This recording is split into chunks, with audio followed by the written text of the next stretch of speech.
I've long stated, and I will state again, that I have the brightest, most well-informed, intelligent audience on YouTube.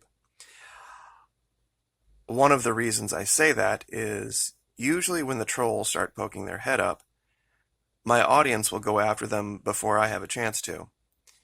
Well, recently we had this little hiccup in my syntax about describing the Wolverine and the Tucano as quote-unquote jets.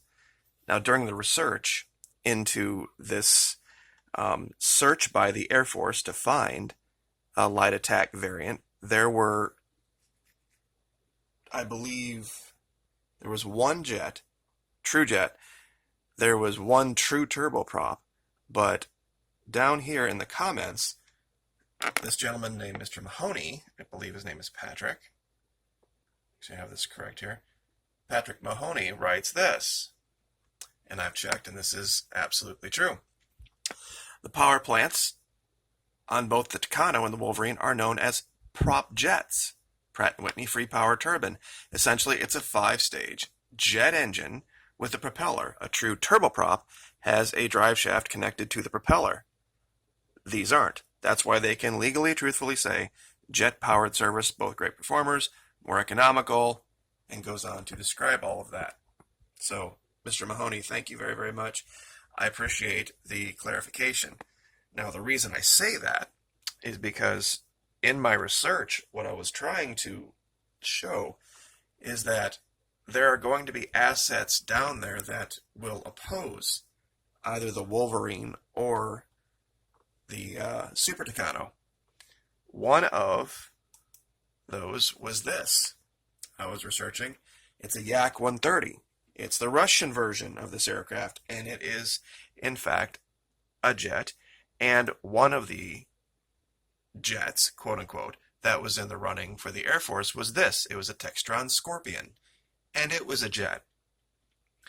The only airframe that was a true turboprop was this thing called Longsword, and it was basically a crop duster heavily armored on steroids, and I don't have a picture of it up, but basically I'm just trying to describe what I was trying to show my audience and all of the different options.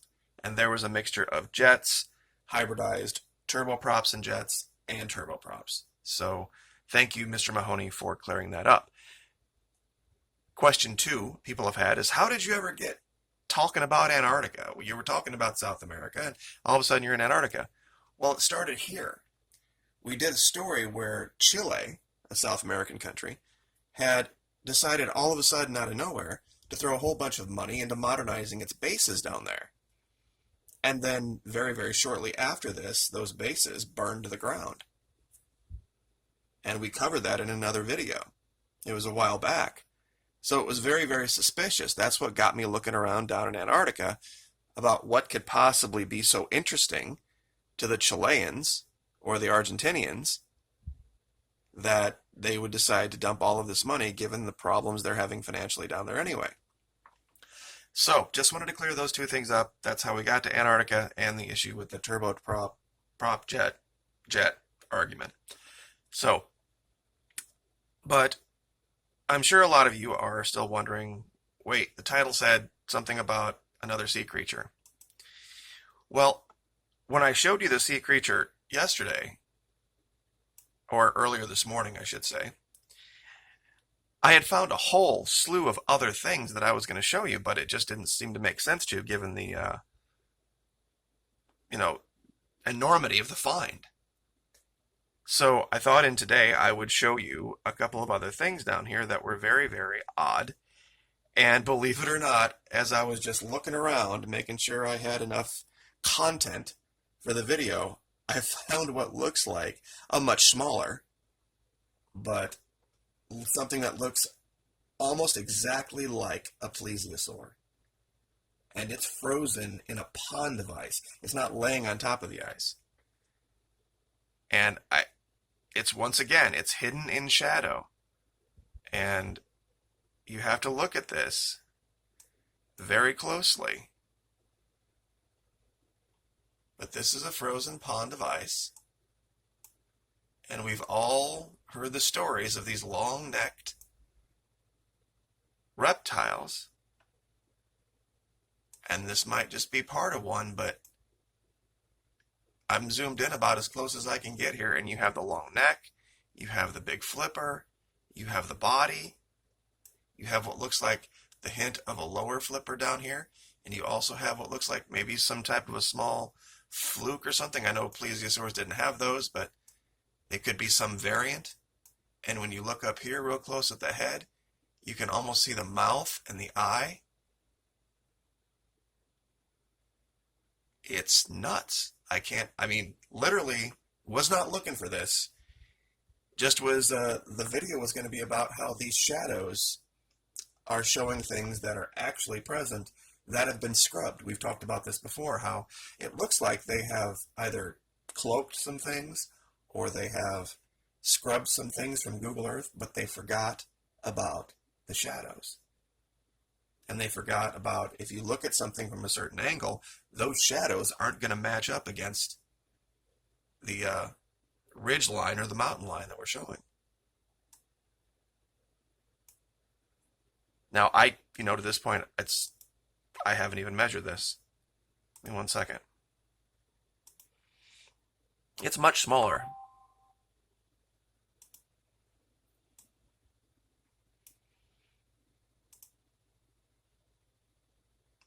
This is only about 170 feet long. So this easily makes it very, very likely that it's a known animal, a known creature. And it's just looks like frozen in ice in this part that's just the snow is blown off. And it's just perfectly preserved there.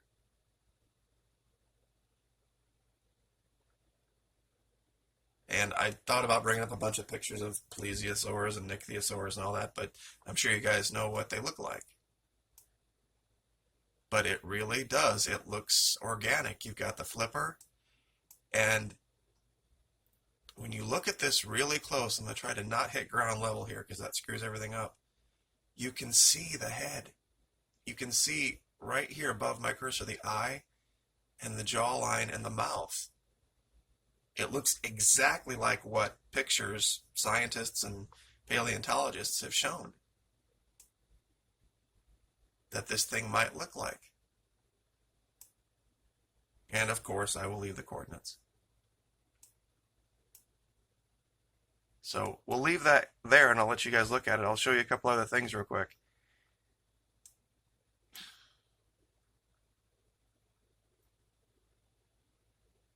That wasn't a real good, actually, example. This was. Now we see this, what looks like a path right here, surrounded by all of these large, looks like artificially placed spikes, or towers of some kind. And when you look back here, you see what looks like a shadow of something with spikes all over it, like a tail of something right here that might be a creature, or might have been a creature. It's just very odd.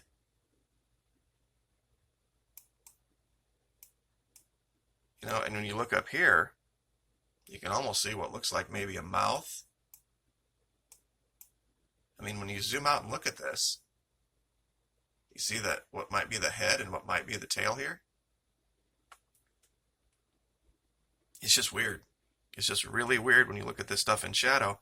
And like I said, this stuff could have been encased in ice for a very, very long time, frozen right in place. And as we know and we've seen, and science has dug these things up, that they, without any bacteria to break down the body, they pretty much stay perfectly preserved. And this might be what's going on down there.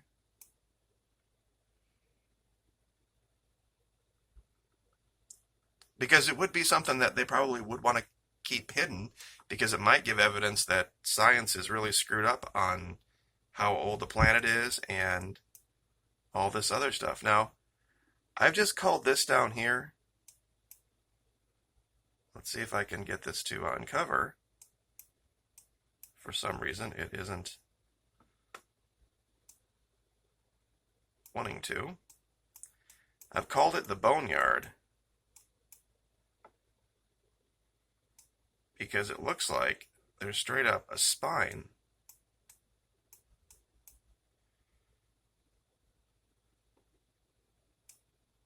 Oh, I know why it's not uncovering. Hold on. There we go.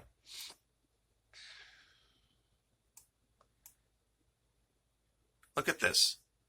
You have a skull here, and it looks like you have a spine here.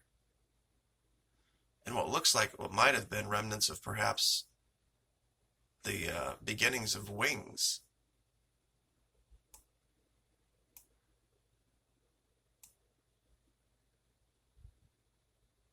I mean, if there's anything down here that these satellites are picking up that is other than rock, ice, or snow, that's, like I said, a story in and of itself. Because literally that's what everyone says that exists down here, that's it. And when you look over here,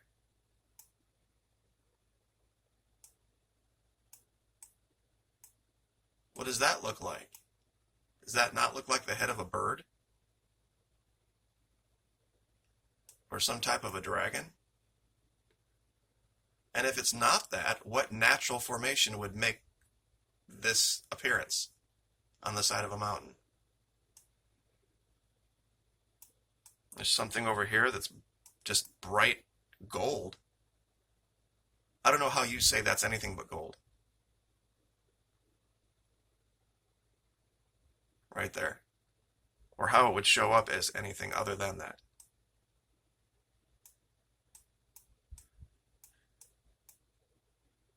This looks like it might be the head of a snake with its mouth open, or a sculpture of, or like I said, these could be carved. Because we saw ancient civilizations do this kind of stuff.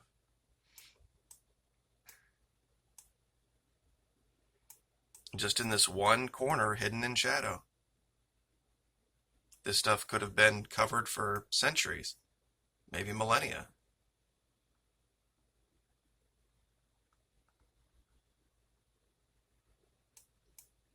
Right behind it is this super dark shadow, right? It's completely black, but strangely enough, there's something here that's square and glowing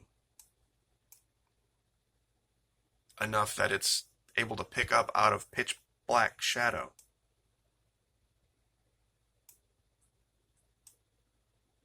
And something here alongside it, I'm not really sure, but like I said, everything around it is just total darkness.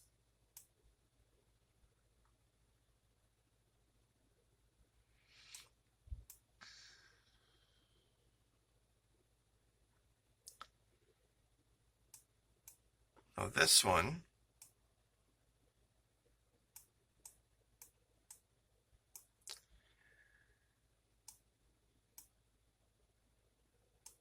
you see the head? What might be the shoulders? Just very, very odd. If it's natural, it's incredibly strange.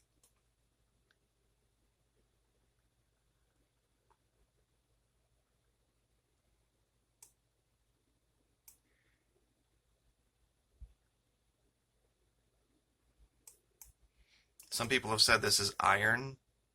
Guys, I've seen iron. Iron is brown. The closer I get to this, the redder it gets.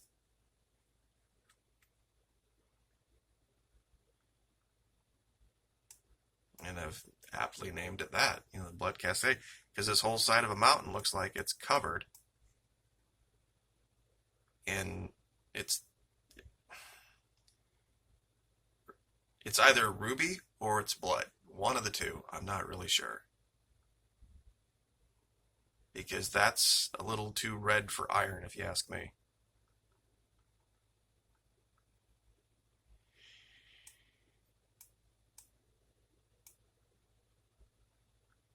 And I guess we'll just leave you with this one since we're, and where did it go? Of course it would disappear.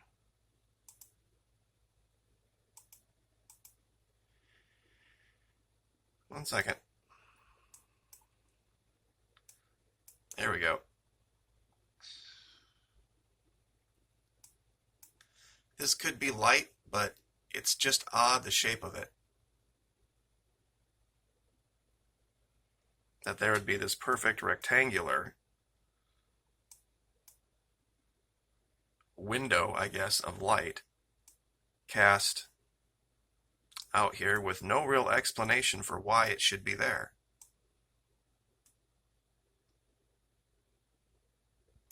And as we pull out, we see what looks like, this artificial structuring here, this rectangular, what looks like could be part of a building that clearly they've scrubbed or cloaked, or maybe it cloaks, but it doesn't not cast a shadow. It can't be seen from, could be a lot of explanations with this kind of stuff.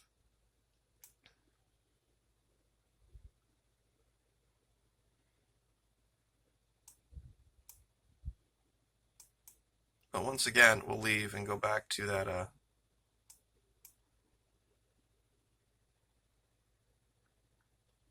little pond, frozen,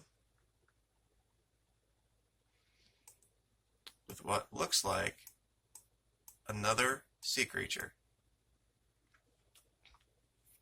I don't know. What do you guys think? Thank you so much for your support. I appreciate it. Like, share, subscribe, and we will see you next time.